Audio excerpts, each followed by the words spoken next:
The Black Death killed between 30 and 60% of Europe's population between 1347 and 1351. Your history teacher told you this was a tragedy. Your history teacher was correct. But your history teacher left out what happened next. The plague did not create poverty. The plague created millionaires. While bodies stacked in churchyards and entire villages vanished from the map, a transfer of wealth was underway that would reshape European civilization for the next 7 centuries. Land changed hands. Gold moved from the dead to the living. Power shifted from those who owned property to those who survived to claim it. This was not random luck. This was structural redistribution on a scale no war, no revolution, no political movement had ever achieved. The Black Death did not kill equally. It did not enrich equally. And the winners who emerged from the mass graves built financial systems you still live under today. Welcome to Noob Historian. We follow the money, trace the power, and expose the history they never taught you in school. The banking dynasties that dominated medieval Europe before 1347 were wiped out. The feudal lords who controlled land for generations watched their leverage evaporate. And into that vacuum stepped a new class of survivors who understood something the dying aristocracy did not. In a world with fewer people, the rules change completely. The same patterns repeat in every major pandemic. When COVID-19 spread across the globe in 2020, Jeff Bezos added $25 billion to his personal wealth in the first months of lockdown. Global billionaire wealth increased by over $5 trillion, while small businesses collapsed by the millions. The mechanism was identical to 1348. Those with liquid capital, infrastructure, and the flexibility to adapt captured the wealth that others lost. You live inside an economic system designed by plague survivors. The concentration of capital, the dominance of merchant banking, the death of feudalism, the rise of wage labor, all of it traces back to a bacterium carried on fleas that lived on rats. Your rent, your wages, your position in the economy, all of it shaped by who lived and who died 700 years ago. This is the story of who got rich during the Black Plague. The answers will change how you understand money, power, and the hidden machinery beneath every economic crisis in history. Before the plague arrived, medieval Europe operated on a simple extraction system. Land was wealth. The lords owned land. Peasants worked it. The entire economy funneled upward. But this system depended on one critical factor: surplus labor. When there were more peasants than jobs, lords held all the leverage. Peasants competed for the right to work. Wages stayed low. Rents stayed high. The aristocracy lived in castles, while those beneath them lived in dirt. The Black Death destroyed that equation in 4 years. When half your workforce dies, the survivors gain negotiating power. In the 1350s, wages in England increased by 12 to 28%. By the 1360s, real wages had risen 20 to 40% above pre-plague levels. This data comes from George Washington University economists who analyzed records from 274 European localities. Peasants who had spent generations bound to land suddenly walked away from their lords. They demanded higher wages. They demanded better conditions. They refused to accept the old terms. And for the first time in medieval history, lords had to compete for workers instead of workers competing for lords. The aristocracy panicked. In 1351, the English Parliament passed the Statute of Labourers. This law attempted to freeze wages at pre-plague levels from 1346. It prohibited workers from seeking better pay elsewhere. It criminalized the market forces that were redistributing wealth downward. The statute failed. You cannot legislate against supply and demand. Workers continued to move. Wages continued to rise. Lords who refused to pay market rates watched their fields go unplowed and their harvests rot. But the attempt revealed something critical. The ruling class understood what was happening. They saw their wealth escaping. They saw the old extraction system breaking down. And they fought to preserve it with every legal tool available. Similar statutes passed across Europe. France enacted wage freezes in 1351. Italian city-states attempted to cap labor costs. The entire continent's elite class launched a coordinated effort to maintain pre-plague inequality. It did not work. The plague had created a labor shortage that no law could reverse, and this shortage triggered the next phase of wealth redistribution, the mass transfer of property through inheritance. When 50% of a population dies in 4 years, property does not disappear, it concentrates. Consider a village of 200 families before the plague. Each family owns a small plot of land, a house, some tools, a few animals. After the plague kills half the population, 100 families remain. But the land, the houses, the tools, the animals, all of it still exists. The survivors inherit from the dead. Medieval inheritance records reveal the scale of this transfer. The Bishop of Winchester's estate records document 36,000 entry fines between 1263 and 1348. Entry fines were payments made when someone inherited or acquired property. After 1348, these records explode. Property changed hands at a rate never before seen in European history. Peasants who had owned nothing suddenly owned multiple plots. Families who had worked one field now worked three. The land that had been distributed across 100 families now concentrated in 50. But here is where the story turns. This initial redistribution toward the lower classes did not last. The wealthy found ways to capture the gains. Historian Samuel Cohn analyzed post-plague wills and found a transformation in inheritance behavior. Before the plague, wealthy merchants and landowners commonly left 1/3 of their estates to charity. The church, the poor, religious institutions all received shares of major inheritances. After the plague, this practice ended. Wealthy survivors restructured their wills to concentrate family wealth. They ended charitable giving. They used legal mechanisms to prevent property fragmentation across multiple heirs. They locked assets into family lineages rather than distributing them broadly. The research from Guido Alfani at CEPR shows the net effect. In the immediate aftermath of the Black Death, the richest 10% of the population lost their grip on 15 to 20% of overall wealth. This represents one of only 2 periods in 7 centuries of European history when systematic inequality declined. But this decline was temporary. Within generations, the wealthy had captured the gains. They used their initial capital advantages to buy land from peasants who needed cash. They invested in emerging industries that multiplied their returns. They accumulated the fragmented inheritances of families that died without heirs. The plague created a brief window of redistribution. The wealthy class used that window to concentrate wealth more efficiently than before. The 2 largest banking houses in medieval Europe were the Bardi and the Peruzzi of Florence. Before the plague, they dominated international finance. They moved money across borders. They funded kings and popes. They controlled the flow of capital through Western civilization. In 1343, King Edward III of England defaulted on his loans. Edward had borrowed 900,000 gold florins from the Bardi family and 600,000 florins from the Peruzzi family to fund his wars with France. When he could not repay, he did not repay. He told the Italian bankers their money was gone. The Bardi and Peruzzi collapsed between 1343 and 1345. The largest financial institutions in medieval Europe ceased to exist. Their depositors lost everything. Credit networks spanning the continent froze. This happened on the eve of the Black Death. The plague arrived in 1347, 2 years after the banking collapse. Florence lost half its population to disease. The city's remaining merchant families faced a financial system in ruins and a workforce in the grave. This was the environment that created the Medici. Giovanni de Medici founded the Medici Bank in 1397, 50 years after the plague and the Bardi-Peruzzi collapse. He started with advantages the old banking houses never had. Labor was still scarce, which meant wages were still high, which meant cash flowed through the economy. The aristocracy was still weakened from the plague losses. Competitors who might have challenged him had been wiped out a generation earlier. The Medici rose into a vacuum created by death. By 1420, the Medici Bank had become the largest and most respected financial institution in Europe. Giovanni's descendants would rule Florence, produce popes, and fund the artists and architects of the Renaissance. Michelangelo, Leonardo da Vinci, Botticelli, all worked under Medici patronage. The family that symbolizes Renaissance Florence built their empire on the corpses of the Black Death's victims and the ruins of banks destroyed by royal default. This pattern, older institutions destroyed by crisis while new players capture the market, repeats across economic history. The 2008 financial crisis eliminated or weakened Bear Stearns, Lehman Brothers, Washington Mutual, and Merrill Lynch. The survivors, Goldman Sachs, JP Morgan, Bank of America, emerged larger and more dominant. Crisis consolidates markets into fewer hands. The Medici understood this. They built systems to ensure their wealth would not fragment like the Bardi or collapse like the Peruzzi.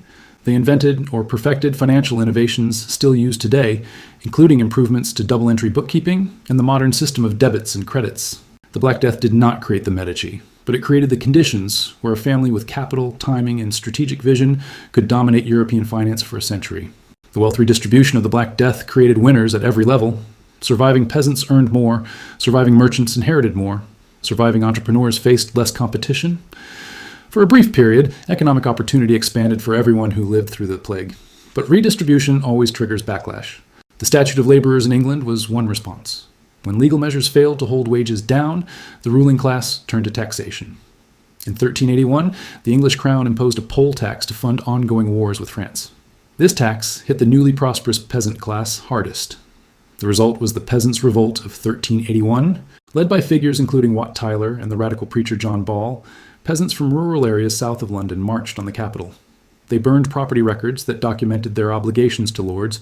They killed tax collectors and royal officials. They demanded the abolition of serfdom and the redistribution of church wealth. John Ball's famous sermon captured the spirit of the moment. When Adam delved and Eve span, who was then the gentleman? The rebels questioned the entire hierarchy that kept them at the bottom. The plague had shown them that the old order could collapse. They intended to make that collapse permanent. The revolt failed. Richard II made promises to the rebels, then revoked them once the immediate crisis passed. Leaders were executed. The surviving rebels returned to their villages under threat of death. But the revolt revealed the instability created by post-plague redistribution. The lower classes had tasted prosperity. They had seen what life looked like with higher wages and more land. They were no longer willing to accept the old extraction system. The ruling class adapted. Over the following century, the old feudal model gave way to wage labor and cash rents. Lords stopped trying to bind peasants to land and started paying them to work. The rigid hierarchy of medieval society loosened into something more fluid. But fluid did not mean equal. The merchant entrepreneurs who emerged from the plague concentrated capital more efficiently than the old aristocracy ever had. They invested in technology that replaced scarce labor. They built production systems that captured value at every stage. They transformed the economy from land extraction to capital accumulation. The Welser family of southern Germany exemplified this model. They grew flax, owned the looms where workers spun that flax into linen, and sold the finished cloth through their own trading networks. They controlled production from raw material to final sale. Later, they would run Venezuela as a private colony, extracting resources with the same integrated approach. The post-plague economy created a new class of wealthy entrepreneurs who understood systems in ways the old aristocracy never had. They built bottlenecks. They controlled infrastructure. They captured value at pressure points throughout the economy. This was the birth of capitalism as an organized system. Not the simple trade and craft production that existed before the plague, but the concentrated, integrated, capital-intensive model that would dominate the next 7 centuries. The Black Death taught European elites lessons they never forgot. First, labor scarcity shifts power to workers. Every subsequent generation of capitalists has worked to ensure labor remains abundant. Immigration policy, mechanization, offshoring, automation, all of these represent strategies to prevent another post-plague labor shortage. When workers become scarce, wages rise and wealth redistributes downward. When workers are abundant, employers hold the leverage. Second, crisis consolidates wealth. Small producers fail during disruption. Large producers with capital reserves survive and absorb market share. The Medici rose because the Bardi and Peruzzi fell. Amazon grew during COVID-19 because local retailers closed. The pattern is consistent across centuries. Third, inheritance must be controlled. The wealthy families who survived the plague restructured their wills to prevent fragmentation. They invented legal tools, including the fideicomissum, or entail, which allowed property to pass intact to a single heir rather than dividing among children. These tools kept wealth concentrated generation after generation. Fourth, the state will protect capital. The Statute of Laborers demonstrated that governments would intervene to preserve the position of the wealthy. Wage freezes, labor laws, property protections, all of these emerged or expanded after the plague. The state became an active partner in maintaining inequality rather than a neutral arbiter between classes. You see these lessons applied in every economic crisis since.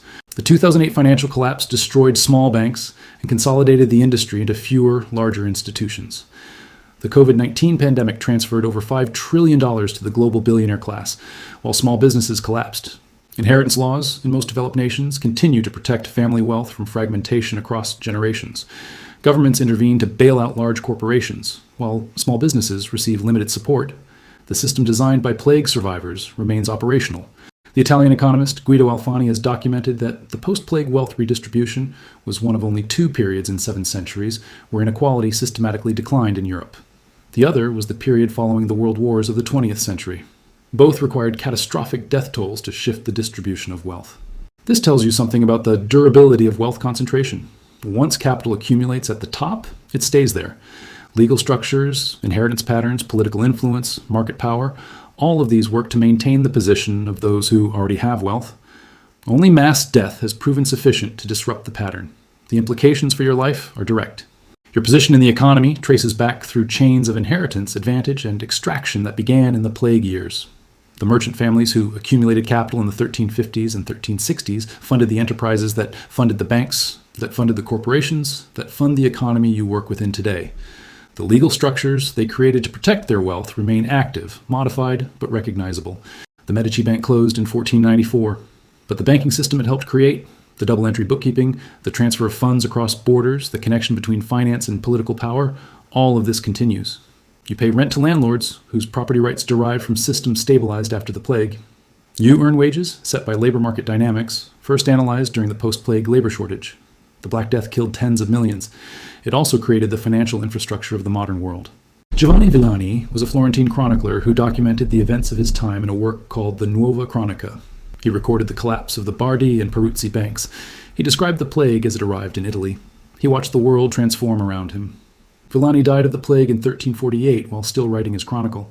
The work stops mid-sentence. His brother Matteo continued the history after Giovanni's death. This detail captures something essential about the plague economy.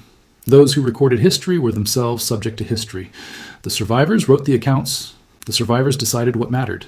The survivors shaped the narrative that reached us 7 centuries later. The winners of the plague economy told us it was a tragedy, and it was. But it was also a transfer of wealth from the dead to the living, from the many to the few, from the old order to the new. The tragedy and the transfer happened simultaneously. The same event that killed millions created fortunes that still shape your world. The Black Death was not ancient history. It was the founding event of modern capitalism. The structures it created remain intact. The patterns it established repeat in every crisis. When the next pandemic arrives, watch who gains and who loses. Watch how governments respond. Watch how wealth concentrates while small players fail. Watch the mechanisms that have operated since 1348 activate again. The plague economy never ended. You live within it now. Conclusion. The pattern continues. History does not repeat, but it rhymes with uncomfortable precision. The Black Death created a labor shortage that empowered workers. Governments responded with laws to freeze wages and restrict movement. The laws failed. Workers gained wealth. Then the wealthy adapted, using legal tools and capital advantages to recapture the gains. Within generations, inequality had returned to pre-plague levels and continued rising. COVID-19 created a labor shortage that empowered workers. Wages rose in 2021 and 2022. Workers quit jobs at record rates, seeking better conditions. Then central banks raised interest rates, cooling the economy and reducing labor bargaining power. Corporations automated functions. The pattern reasserts itself. The Bardi and Peruzzi collapsed when their concentrated bets on a single borrower went bad. 50 years later, the Medici rose by learning from their mistakes, diversifying and building more resilient systems. In 2008, Lehman Brothers collapsed when its concentrated bets on mortgage securities went bad. The surviving banks learned, consolidated, and emerged stronger. The wealthy families of post-plague Europe restructured their wills to concentrate inheritances. Today, estate planning, trusts, and tax strategies accomplish the same function. The tools changed. The outcome remains identical. This is not conspiracy. This is machinery. The economic system operates according to rules established during and after the Black Death. Those rules favor concentration. They favor the holders of capital. They favor those who can survive disruption and absorb market share from those who cannot. Understanding this machinery is the first step toward operating within it effectively or toward changing it. The peasants who rose in 1381 understood the system well enough to identify its pressure points. They attacked property records because records legitimized the claims of lords over land. They demanded redistribution of church wealth because the church had accumulated vast assets during the plague years. Their revolt failed, but their analysis was correct. The question for your generation is the same question faced by every generation since 1348. Who will control the surplus produced by labor? Will it flow to those who work, or will it concentrate in the hands of those who own? Will crisis redistribute wealth, or will it consolidate it further? The Black Death answered that question for the 14th century. The answer shaped the next 700 years. Your answer will shape what comes next.